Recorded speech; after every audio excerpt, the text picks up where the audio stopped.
Welcome to the Wholesome Music Podcast, The DIY podcast about DIY music. My name is Augustus Watkins. My pronouns are he, she, they.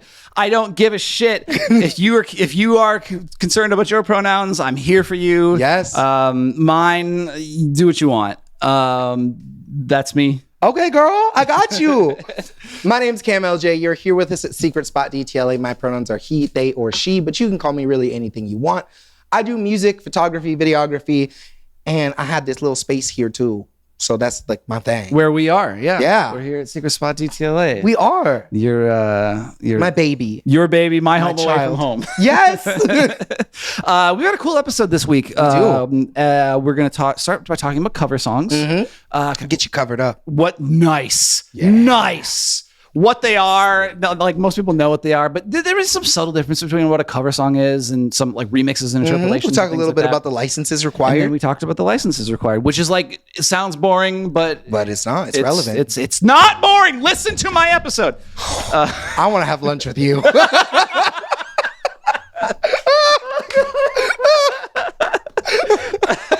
After that, we're going to talk about Coachella. Yes. So really cool. This was like, when we did this, we realized we could have done a whole episode on this. Yeah, and we still might. Yeah, because it's an article by the roster group who breaks down kind of all the behind the scenes data about who books Coachella by label, by agency, by artist. If you are in the music industry and if you are thinking about what the trends are or what is going on, he does genre. If you are at all curious about the overall shape of the music industry, this article and the data behind it is really telling. Yeah. Very interesting. So turn off the podcast and read the article. I'm kidding. No, don't do that. No, we summed it up really nicely. Don't hurt my feelings like that. Wow. A classic wholesome music podcast segment about how to build a scalable music business without selling your soul. I thought you were going to say AI. We didn't do any AI We didn't talk about AI this week. Oh, yes. We are been liberated. Did we mention it at all? Oh, we talked about a little bit, but not AI music. We kind of talked about actually as a result of this, we talked about. It was your fault. We touched on AI to kind of maybe help you with some administrative stuff. Yes, but like breathe. Nah, it wasn't like an AI deep dive episode. No, we didn't do anything about AI this episode. God, that's so nice. Isn't that sweet? That's why I feel good. Yes. And the other reason I feel good is because we have this really important follow-up about this grisly fucking murder. About a sweetheart in the music industry who's done nothing but good things. Oh, God. David. There's murder in this episode. My God, people. Trigger warning for you if that's something that you're not into. It is gross, actually. I don't really make light of it. It does get pretty gory. Yeah, murder, grooming. It's a bad fucking story. That's what we talked about. That's the truth. So you can listen to this because we're going to get into it right now. Let's do it. Hell yeah. Daddy's home. Cover songs. Oh, yeah. I like cover songs. I do like a good cover song. A good cover. Tell me about it. I like a good introduction. I like a good transition. And I like a good cover song. I like a cover. So what I wanted to talk about is a common question that I get, which is kind of like, can I do a cover? Yeah, you can. And you really can. Yes, you can. So first, let's back up. I think everybody knows what a cover song is, but cover is when you play somebody else's song. Yeah. Somebody else has an original song and you decide you want to play that song. You want to do your own rendition of it, whether it's live, like in a venue or at home or wherever. Yeah, or a recording of it. That's a cover. Yeah. So covers have been around since the beginning of time. Since the beginning of time. And covers are interesting because they're different. The legal structure behind covers are different than they are for sampling or remixing or interpolation, which is where you might like take a portion of a song and put it into my song, or I'm sitting listening to your song and I write my song based off your song. Yeah. So that's something that those examples don't count as covers. So like when interpolations are really common in hip hop and R&B. Yeah. When you kind of just like reference a previous song. And so that's kind of not what we're talking about, but specifically when you just like take someone's song and play it your own way. Yeah. So there's two kind of components I want to talk about. The first is, why would you do a cover song? Like, you're an original artist. Why should you waste your time playing somebody else's song? I think covers are pretty intuitive for most artists, are probably where a lot of artists start. Like, you know, if you really like music and you're learning an instrument, you're probably starting by playing other people's songs. That's, I think, most people's entry into covers is like, hey, I want to learn to be better at this genre, or I just want to learn to be an artist, or I just want to play the songs that I love. Or I want to learn this instrument. So how do you, like, the way to start is by learning songs that exist. Learning songs that already exist. Okay, so let's say that you're let's say you're an up and coming artist and you want to grow your streams and you want to grow your socials and you want to grow your presence. Covers, because it's a song that already exists and has a fan base. People are already searching for this. Yeah. And I think if you go back into like YouTube history, you can see that was such a big deal for so long, where people would just, that was the bread and butter. It's like cover the most current release new songs and get them out ASAP. That way when people were searching for those songs, they would find your song even before they'd find the original. And you could just blow up that way. But I think, you know, that was true for Vine and maybe for early in TikTok, but I think it's kind of changed now. The landscape is more aggressive for artists wanting to like build off of covers. I think cover bands do really well. Like in real life, if you're able to go, hey, we're a Stevie Wonder cover band, killing it. Dude, you can. Those bands make so much money. They can make so much money. But I think if you want to make your bread and butter like on YouTube or on TikTok being the cover person, much like you know, like if you're a beat maker and you're making type beats, those spaces are so oversaturated right now.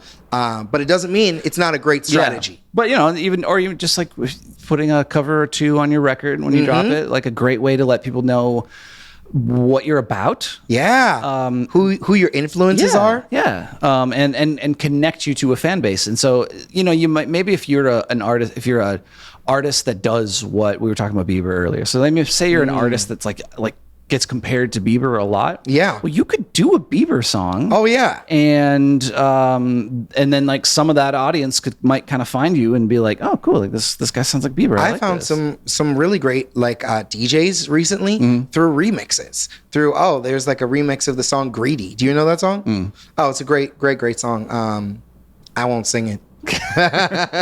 Or you could maybe you could do a cover of an artist that you and Bieber are both inspired by. And you know, which might be Stevie Wonder, right? And go back and like do that. And so like you're going back in time, and it's a really great way to find an audience. Covers for duets are great ways to collaborate with artists that you love. True. So if you like have an artist that you're like, oh, I really, really want to work with this artist, but like I don't know if they want to get on my song, like maybe offer to do a cover with them or like a duet cover. That's kind of a more approachable way to start working with somebody else. Good call. So the thing about covers is they are not very scary from a legal standpoint. I get asked a lot, right? People are like, but they feel scary, right? Because I'm using somebody else's song. Like I didn't write this, so like, should I put it on ASCAP? What should I do? What do I do with the cover? And it's insane because, like we talked about, samples are a mess. Interpolation is crazy. That's a lawsuit right there. Remixes are wild. Unlike remixes, samples, and interpolation, covers you do not have to get any permission. Let's dive really quickly into that. So when we talk about remixes, when we talk about interpolation a little bit, but this, I think we'll leave it out of this one. But we talked about, you said remixes, you said interpolation, you said one other. Covers, remixes, interpolations, and... With remixes... Sampling. And sampling, thank you. So with remixes and sampling, those are both using the master recording. Both of those, like if you're sampling my song, you're actually using the master. You're downloading it from somewhere, or are you ripping it from the CD, or maybe from vinyl if it's old. Like, but you're using that master recording, and that's part of why there's more involved in you licensing using those songs. Where if you're performing a cover, you're not necessarily using my master recording. So it kind of obfuscates or like makes you not need some of the licensing you would need. And in fact, that gets to something we touched on this last episode or 2 episodes ago when we talked about ASCAP versus BMI. Maybe it's 3 episodes. We talked a few episodes ago. Yeah, it was like probably 3 episodes about why you should get your publishing setup. Yeah. And we're like, once again, we've been kind of nibbling at this. Just little itty bitty bites for you. But there is a difference between there's two, like, largely speaking, there's two buckets that songs get money out of. Exactly. The recording side, which is the sound recording and master. The master recording, and then the songwriting side, or the publishing side. Writer and publisher. So that's why cover songs are different in terms of why you're able to just do a cover without permission. Yeah. With an asterisk. We'll clarify that. Yes, because there is a license you do need to get. But the license is called a compulsory license. And compulsory license means they're compelled to give it. Yes. They have to give you a license. It's not like a sample interpretation. Well, I could reject it. Yeah. I can say, no, I don't want you associated with my song. I want you using my stuff. Yeah. It's a bad representation of my song. And we have to negotiate a price. A rate. Yeah. Compulsory license, the rate is set by Congress. Yep. Or by other countries' laws. There's international treaties if you wanted to cover like a Serge Gainsbourg song or whatever, like an international song. There's international, like, all of it's settled. A Beatles song, like a UK band. That's all settled. And it's funny to think of the Beatles as like, but they are. They're just a UK band. This is an old UK band, obscure little Liverpool band. You probably haven't heard of them. Haven't heard of you fucking hipster. So this is called a compulsory license. Yes.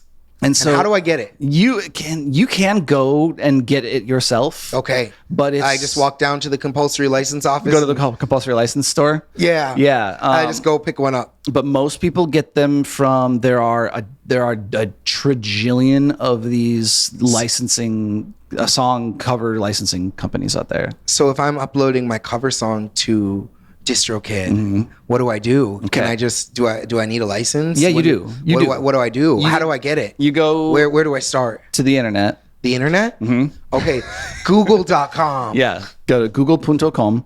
And honestly, like, I didn't even look up the names of these companies because there are so many of them. So many different You versions. I don't endorse any. Like, I have the one that I use, which I think is called Easy Licensing, but there's a billion. Easy Cover, there's a billion of them. If you are distributing through a major distributor like DistroKid or TuneCore, there's a button that you can click that says this is a cover song. Yep. And that will request that license for you for I think it's like $20. Don't quote me on the price because it's different per, but I think for DistroKid it's like either $5 or $20. It is not like a huge cost. Yeah. It's like you check this box and it says, is this a cover song? You say yes. And then you get charged something. So the rate is set by and this is where it gets a little bit like fuzzy because a lot of this math was made with manufacturing in mind. So I would, in the days of vinyl, like reproduction. Yeah, in the days you would know. All right, so the new my vinyl's being printed. So I know we're printing 1 million or 500,000 copies of this. So then you would buy 500,000 licenses.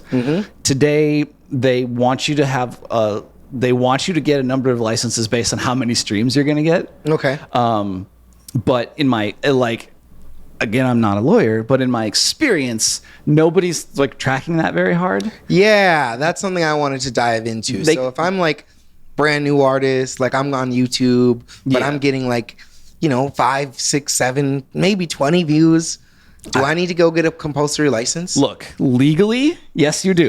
Legally, yes, you do. And if you're putting it on DistroKid or you plan to distribute it, then I push you towards doing it. Yeah, just because you get in the rhythm of doing it. Yeah.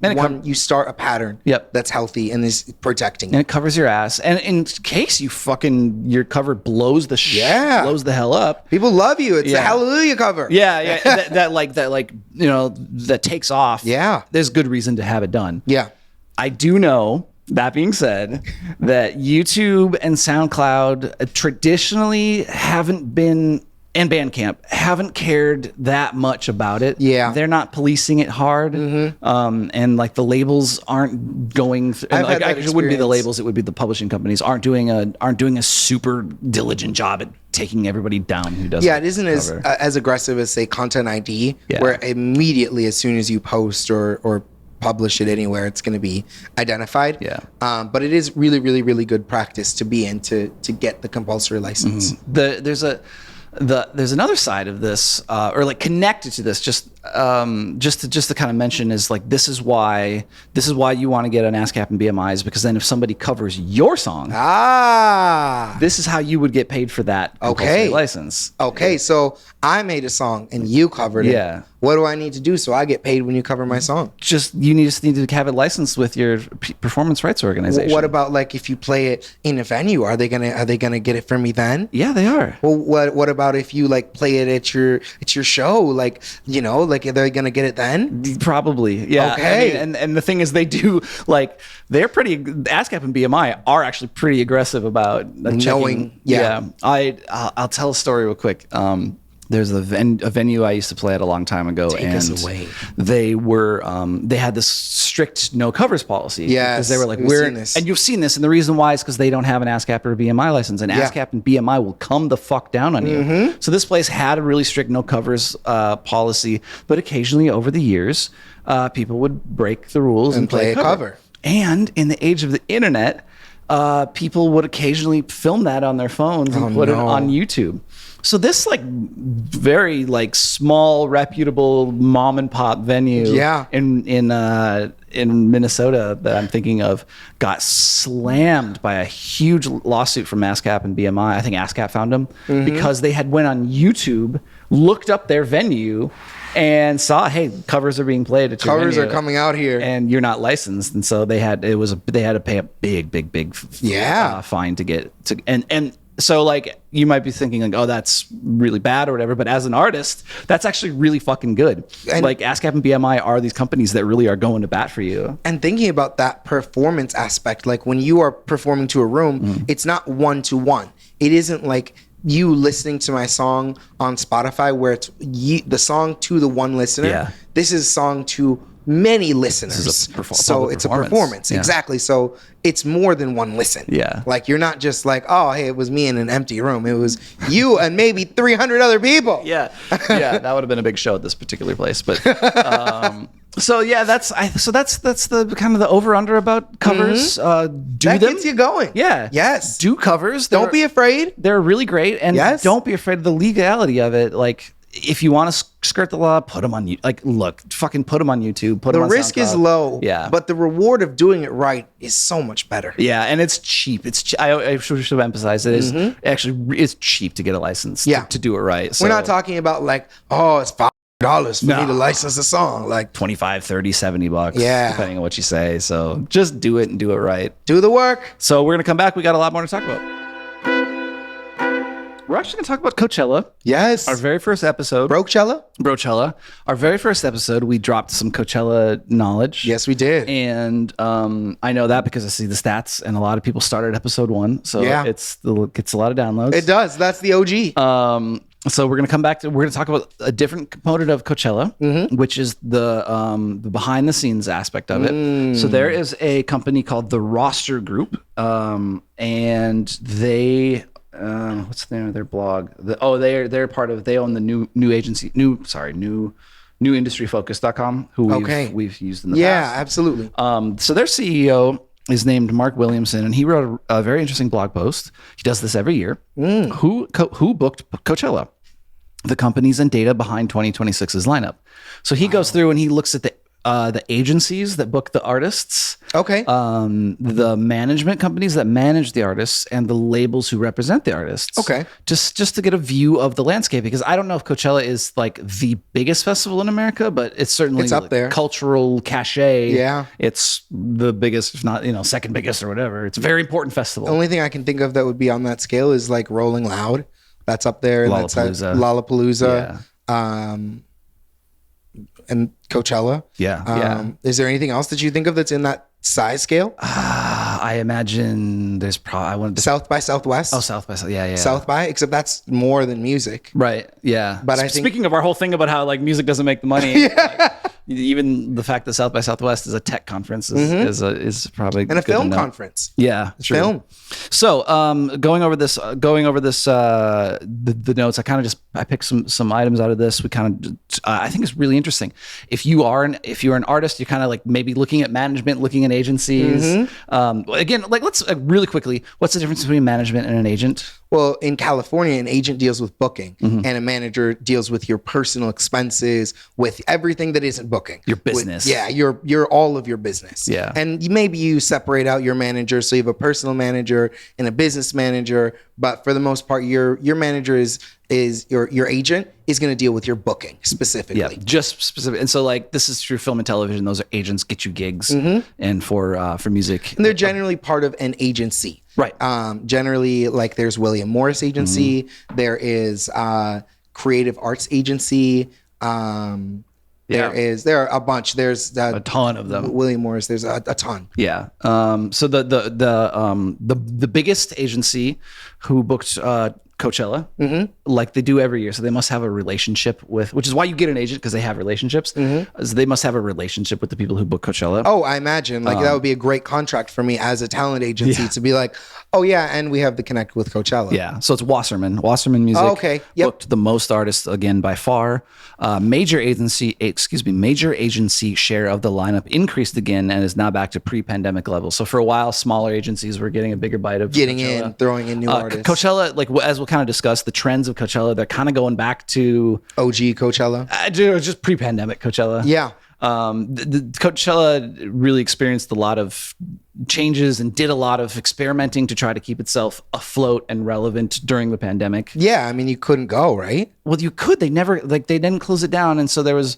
I was like hanging out with some industry people. That's interesting. You could go. Yeah, they did. Because I've never been to Coachella. They did Coachella even like during 2020, and so like I was like hanging out at like an industry party, and people were kind of talking shit, and it was like late. We're all drinking, and somebody was like, you know why Coachella like. Someone was like, this was like 2020 and maybe 2021. So we were able to get out a little bit. And they were like, do you know why you never heard of anybody who's been on Coachella? And they're like, why? And they're like, because basically the agencies, Coachella looked and basically said none of the big artists wanted to do it or be associated with that kind of headline. So they basically looked up a bunch. I'm sorry in advance for anybody this offends, but like they basically, this is what I was told. This is what I heard at a party. It was like basically they looked up all the artists who were like douchebag enough to go to do Coachella. I'd do it I'd go during a pandemic, and and like whose audience would be like douchebag enough to go out to Coachella during a pandemic, and that's basically how they book. So now we're kind of getting back to the that's interesting. The old ways. There's a little more prestige now. Just talking shit on the Wholesome Music podcast. That's funny. I didn't know that. I'm surprised they stayed open. Yeah. That's crazy. Yeah, maybe they didn't. Certainly 2021, and I'm pretty sure 2020 they just did it. That's wild. So now on to labels.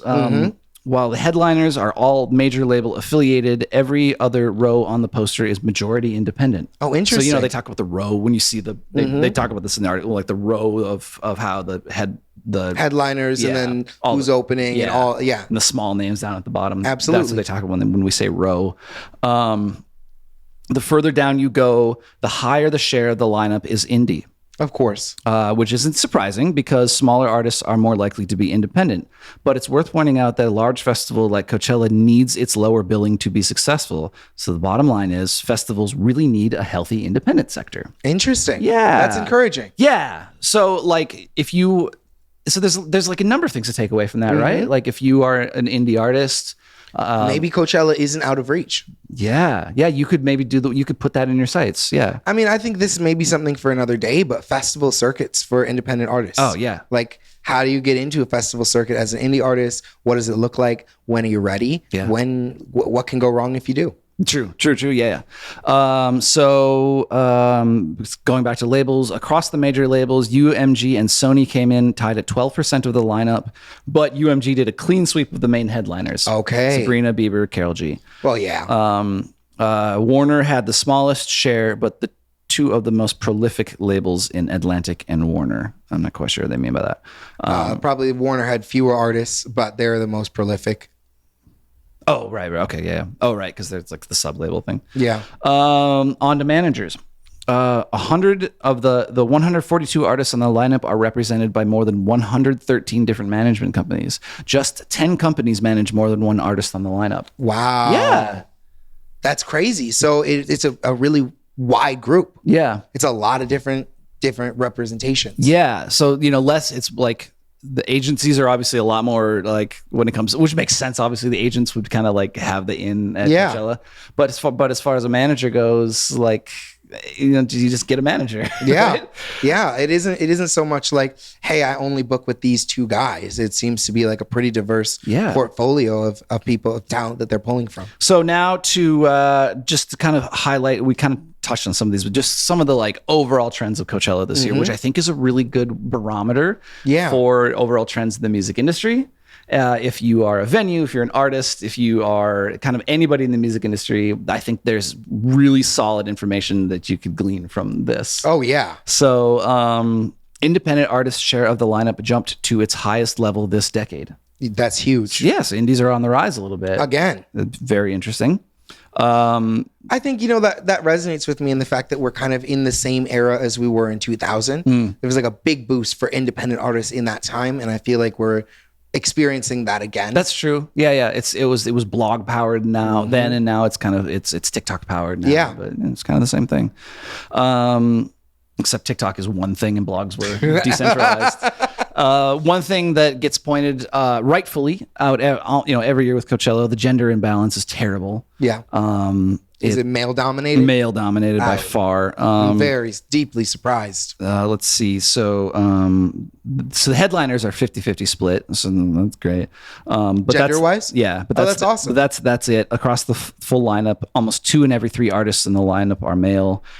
Female or groups with multiple genders combined to make up the rest. So it's still men. That's reflective of the overall industry, I feel. Well, yeah, and in fact, they kind of mentioned this. They said, while festivals can and should do more to get a better balance on lineups, if the companies that are working these artists are similarly in balance, then it's going to be hard to fix it at the last last mile. Exactly. So again, like this is and like I'll call myself out. Like even our label is imbalanced. Yeah.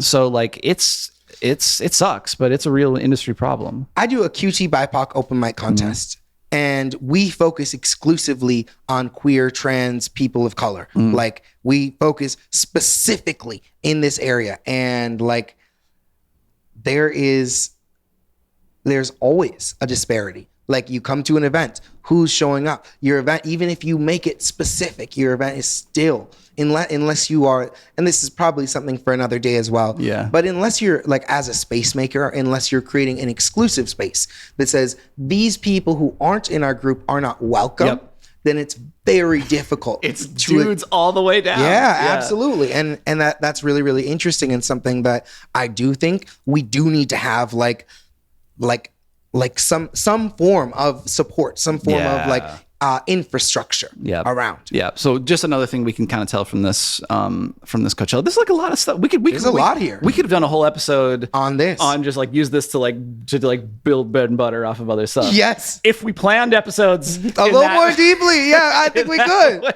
We could. If you really like this, let us know. Maybe we do an evergreen episode all about this. Okay. Yeah, that's a cool idea. Gender. Okay. Guitar band genres are up, as is pop. Yes. So guitar rock is coming up again. I think that makes sense. Yeah. Bands are on the rise again. I think, we were in the hip hop era from like 2006 to like 2025. I mean, yeah. 3, somewhere in there is when things started to shift. And like maybe 2020 is the most iconic shift, because then we moved into the country era, at least in the US market. Yep. And I think country and K-pop. But I do think like bands and like live instrumentation is coming back, because it's harder to do as AI. Yeah. I can't have a band show. Yep. I can't have a band show if it's a robot. Yep. Could have done that as a topic. hip hop, Latin, could do and that other if genres are down. We could scrap the rest of what we had planned and just talk about this. Dance and EDM remains the largest share of genres at Coachella, and that's because at the bottom you get the DJ tent stuff. Okay. So there's still a lot of opportunity for dance and EDM. Yeah, that's huge. Indie rock alt artists were the biggest gainers this year. They gained 7% versus 2025, a reflection, as we said, of the resurgence of guitar-driven genres in popular culture. Pop also increased with other prominent artists like with art. Hey, try that again. Pop also increased with other prominent genres like hip hop, rap, Latin, R&B, and soul, all declining for 2026. Okay. The further you move down the poster, the more it comes clear that Coachella and mainstream festivals in general are reliant on guitar bands and DJs to fill stages and crowds. So a lot of really cool stuff coming out of this Coachella. That's awesome. Yeah. It's like if you're anybody who does thinking strategically at all about music industry or your career or your place or opportunities in the music industry, this article, which is always in the description from New Industry Focus, is a really cool jumping off point that could be really inspiring for you. It was really inspiring for me. I learned a lot. Super, super cool. Yeah. Super cool. So that's all I have to say about that. I love that. All right. We got one more for you. Hell yeah.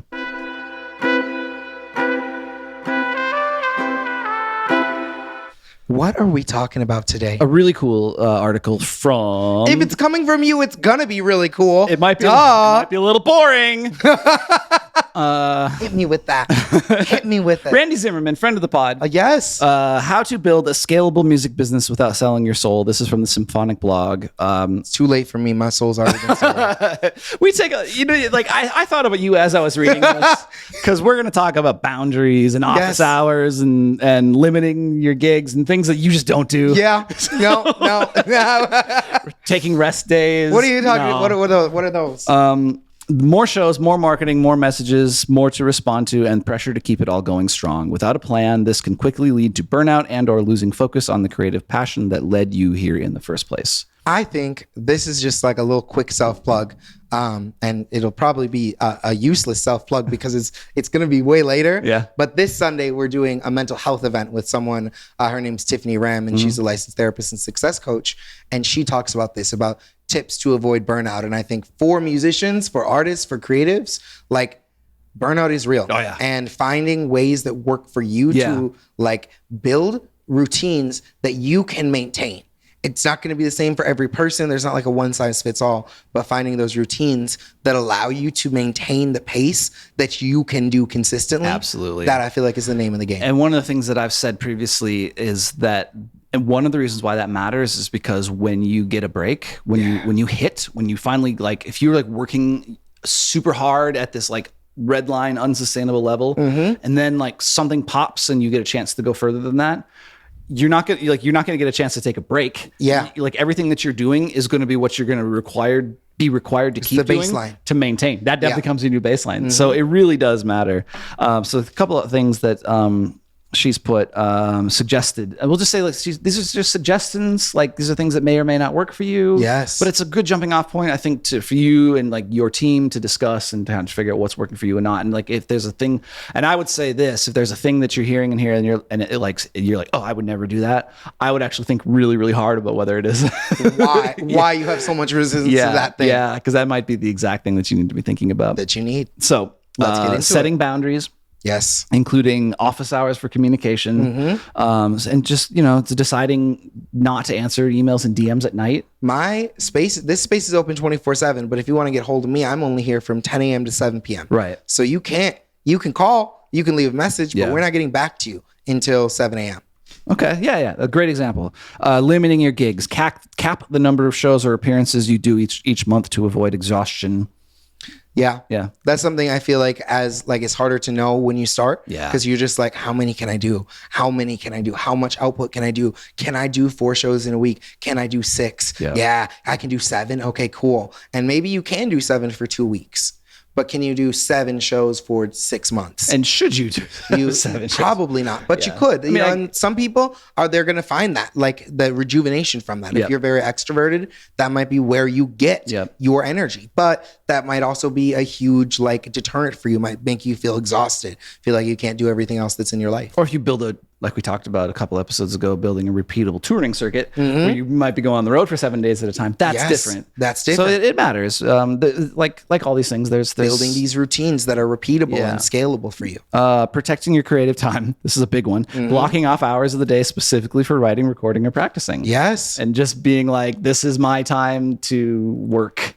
Studio time. As an artist, like as a songwriter specifically, I relate to this. I need to cut out time for myself to write or I won't. It's a muscle, just like anything else. Just like playing your instrument is a muscle. You need to cut out time specific to do those things or it's just not going to happen. Yep. It's so easy to get distracted while you're like taking a break. You're like, you're like working on a song. You're like, take a break and get on your phone. And now suddenly you're just on your phone. Yeah. For an hour, for 3 hours. It can happen. So just like setting, and then also maybe being unreachable and just being like, like letting letting your partner know, like, all right, like, you might, if you text me and I might be a little slow to respond or I might not get back to you right away because I'm working. When I come here to write specifically, I let everyone know who's going to contact me. Like, I'm not going to be responsive for the next probably 6 to 8 hours. Yep. Like I'm going to be in this specific zone.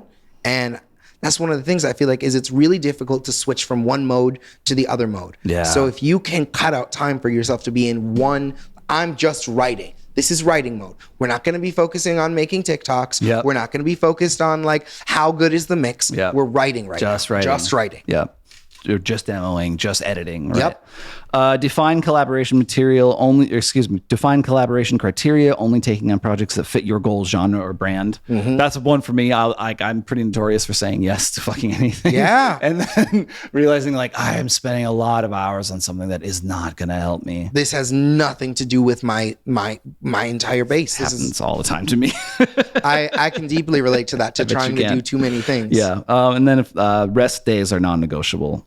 Scheduling off time to recharge. When I was 20 years old, I didn't agree with this. Now I'm an old man and I agree. Now I'm starting to figure it out a little bit, huh? I'm like, yo, I did like, yeah, I like to have like, not, I'm working all the time, but I think like there's this theory of like 1 day on, 1 day off. So if you're going to go really, really hard, you're going to do something like you're moving everything in 1 day. You can do it. Do you know anything about that? Yeah, I do know. I know a little bit about that. You were texting me at noon the next day. Like, I haven't slept. Yeah. Those are some wild ass texts. But you can do that. Yeah. You can do it if you take a whole day to rest. Because you knew you had rest time coming up. Exactly. Yeah. So I'll push myself all the way to 100% and let myself rest all the way till I'm back to 100%. Yeah.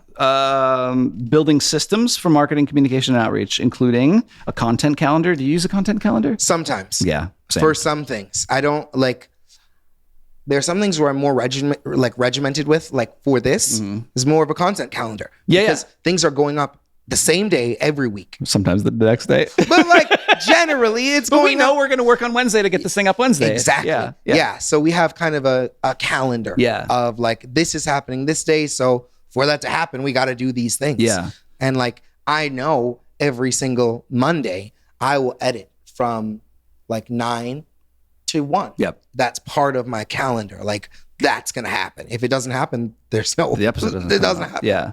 And I know artists who are really strict about this, being like, all right, I know every Monday I'm going to do an inspiration Music post. Monday post. Yeah. Or, like I know every Tuesday I'm going to do like a community post. And I've seen some artists and it can be really successful. It can free up a lot of your time. If you are able to commit to scheduling your posts, it's freeing because you're no longer spending that last minute energy like, oh my God, holy shit, can I get this? Like, what should I post? What do I need to write? Oh my God, I need to create a flyer. Okay. If you've scheduled it, it just went out. It's done. And when you're doing whatever it is that you're actually doing, it lets you be more present, which may or may like, but for me, one of the reasons I'm such a bad poster is because I don't like to be on my phone while I'm doing stuff. Yeah. And so like knowing that I've already posted or that a post is going to go out or I've got a post planned for tonight helps me to be in the moment when I'm doing something because I'm not having to think about feeding the Zuckerberg beast. Yeah, it's you're nice. You're just in it. They mentioned some scheduling tools later, Hootsuite. Great tools. Email marketing software, Kit, Substack for newsletters. We haven't really talked about Substack. It's because I don't like Substack. Okay.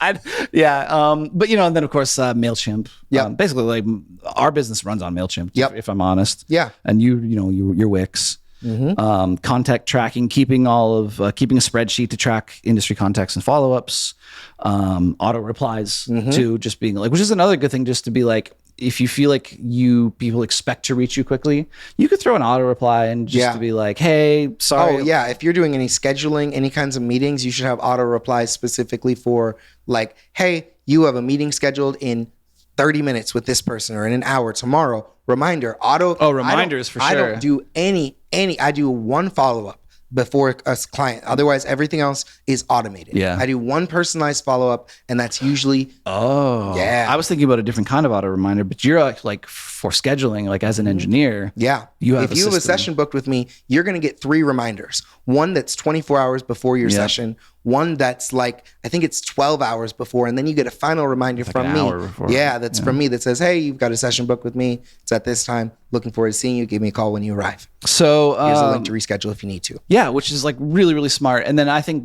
what I took from this, the other kind of auto reply is like, say if you're going to be songwriting for 6 to 8 hours, you got like that blocked off. Something you could do would be to go on Instagram or wherever you're active in your text and turning on auto reply so that you can feel a little comfortable knowing like I'm normally pretty reachable, but I'm doing a thing right now. Yeah. So that way like people don't feel like I left them on red and fucked them over. Like I'll get back to you. I promise. I'm just in the middle. I just train people to understand that I'm not going to get back to you until I'm ready. Like, and that's the thing too. That's just like what you're getting with me. Yeah, and that's kind of about like that's the office hours thing and protecting your energy. There does like the social media. These things have trained us to be really reachable, and maybe that's why I've become a gatekeeper. Yeah, but maybe that's not. Maybe that's not what we want to be. Maybe that's not as healthy as we're taught to think it is. Which is why we're talking about this, right? So finally, delegate wisely, hire, collaborate, or outsource. So there's some questions that she asks. Are you spending more time on admin work than making music? Yes. Do tasks keep getting pushed back or done at the last minute? Yes. Have there been opportunities you couldn't take because your plate is already full? No, but sometimes. Are you consistently exhausted from trying to manage everything alone? What does that feel like? Yes. If the answer to these is yes, then surprise, it's time to delegate. Oh, yeah. But it's hard to do. It's really hard to do. A lot of ins and outs to it. The money thing is obviously really big. Yeah. But it's worth thinking about if you want. Honestly, I think this is one of the only places in music creation where I think AI is useful here. If you have tasks like writing, I don't mean AI write your emails. Yeah. But I mean, if you are bullet pointing things, you're putting together a schedule, if you can delegate certain things that would otherwise take up a lot more time, that's one place where you can effectively use AI to replace, like, instead of hiring someone to do that for me, if I can have that done, hey, make me a list of these 10 things, great. All right, I can take that. And now instead of spending 30 minutes, I'm spending 10 minutes. We profiled an artist who kind of talked about how they use AI in a 1,000 episodes ago. We talked about that. Yes. And they kind of wrote a really interesting, I couldn't tell you offhand which episode it was, but they wrote a really interesting article, which we profiled, about how they really specifically get into the nitty gritty of doing that. Yeah. So definitely worth considering for sure. Go back and check that out. So now we're going to get into some fun stuff. I think we'll cut here and then we'll come back and do some fun stuff. For sure. All right. Do you just want to keep rolling and plan to be here? No, because let's claim our.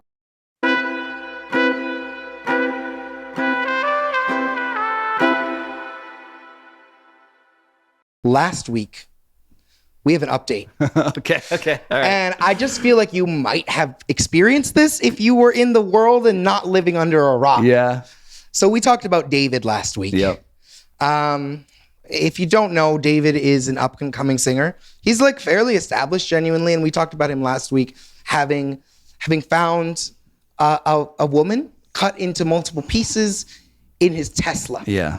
And that Tesla was found in LA in a tow yard. And apparently, we didn't know this last week, but now we do. It had been there for a while. It hadn't just like, it got towed last night. It had been towed. It had been abandoned. The car was abandoned for a number of weeks and then was towed and sat in the tow yard. And then people in the tow yard were like, yo, hey, what's going on? This smells so bad. So people were really thrown. They were like, okay, what's going on? And as in the beginning last week. Meanwhile, David is on tour. Yes, David is opening. It's the beginning of his world tour, which he was opening in Minneapolis, our favorite city. So this story has kind of exploded over the past week because we didn't, David was super cooperative with the LAPD. Yeah. This is happening here in LA. And, it seemed like, he's just cooperative. Like, this is so unfortunate. This would happen. That's so sad. Yeah. Except it's not sad because the girl, her name was Celeste. And Celeste was his 13-year-old girlfriend. Oh, gross. And David is 20 years old.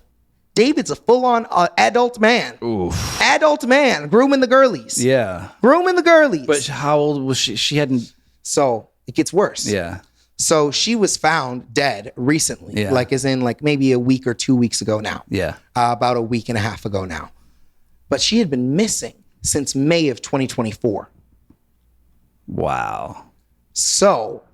her teachers were aware she had been dating this guy named David. Yeah. Her mom talks about it. They're on stream together, on video stream together. Oh. And obviously the LAPD has searched his house, for blood, for signs that this has happened or that it was him. It was him. Yeah. This is one of those things where it looks like, when we talked about it last week, it was like, okay, well, I had some thoughts which I couldn't articulate at the time, but it was like this hits weird, right? Well, it's his car. Yeah. And it's like a Tesla. You can't. There's cameras.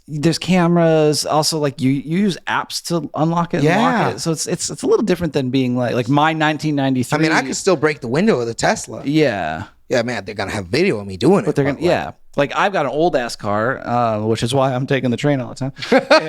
And, which is because I'm in music. And so if you got my key, you could get into my car and that would be that. Then you're in. But not with the Tesla. So, David, this has just continued to go downhill for him. So David was signed to Interscope. His world tour was kicking off last week, has been canceled.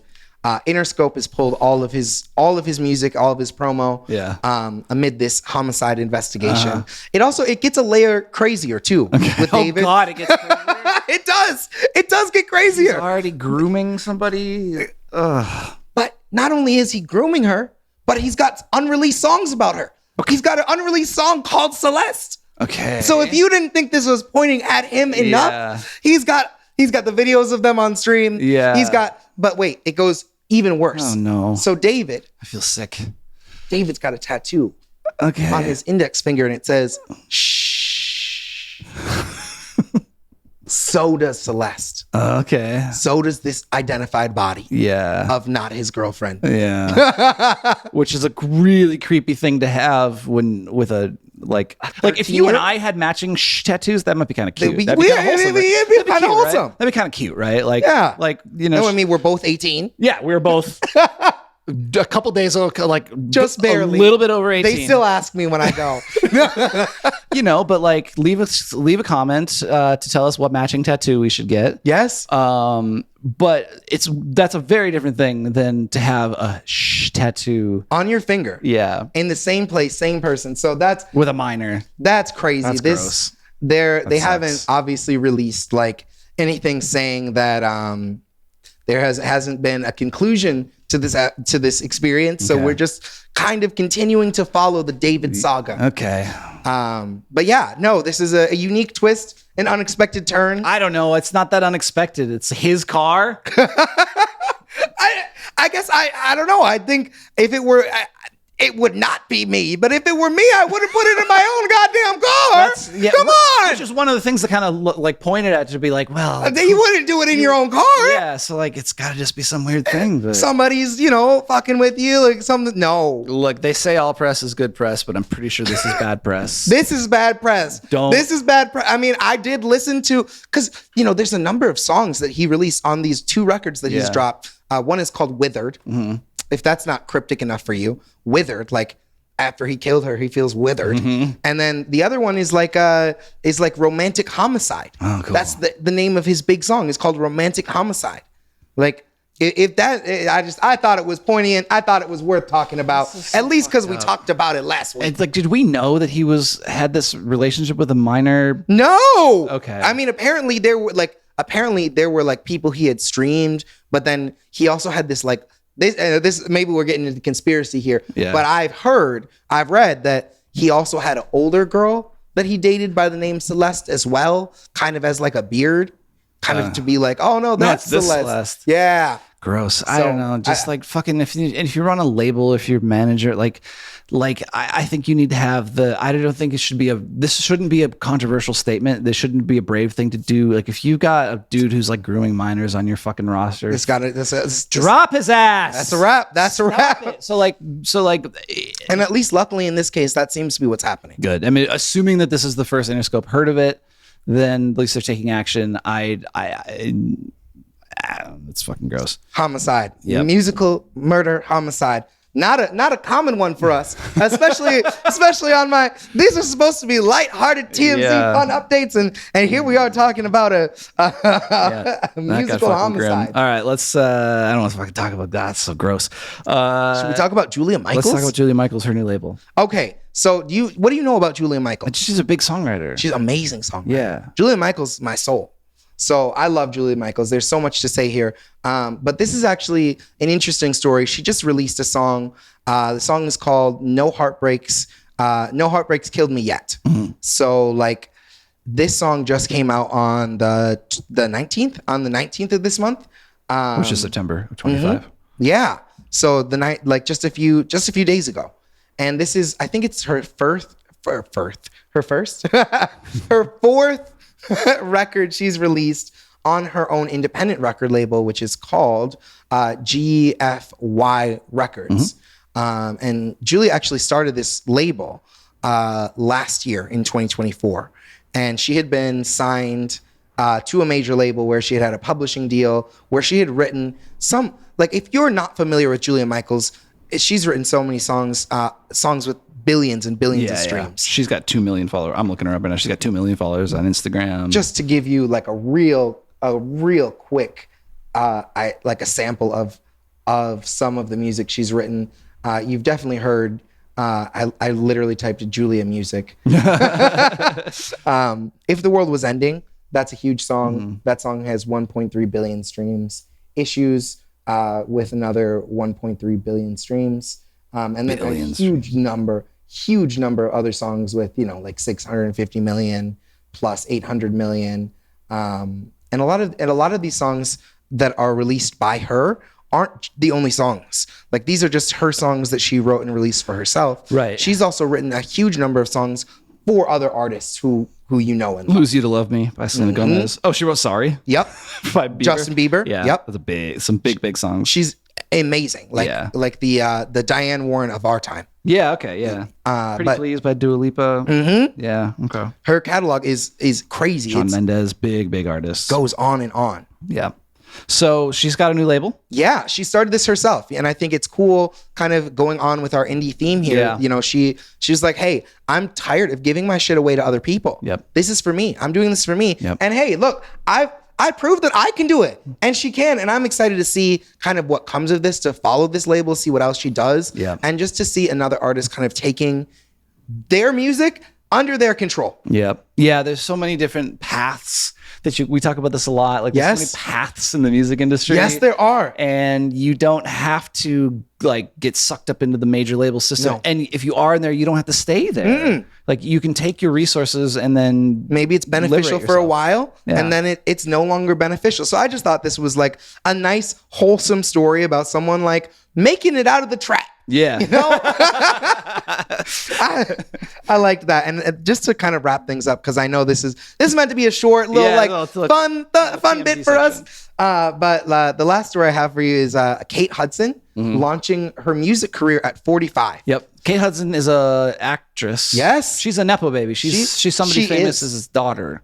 She's Goldie Hawn's daughter, right? Is that true? Yeah. I didn't know that. Yeah. That's crazy. Maybe is that right? Parents? Yep. Yeah, Goldie Hawn. Yeah. Who is Goldie Hawn? Girl, I don't know. You gotta teach me. Put me onto some game. Goldie Hawn, she's one of the biggest actresses of the 80s. Oh man. Yeah, she's a huge oh, that's wild. Look at her.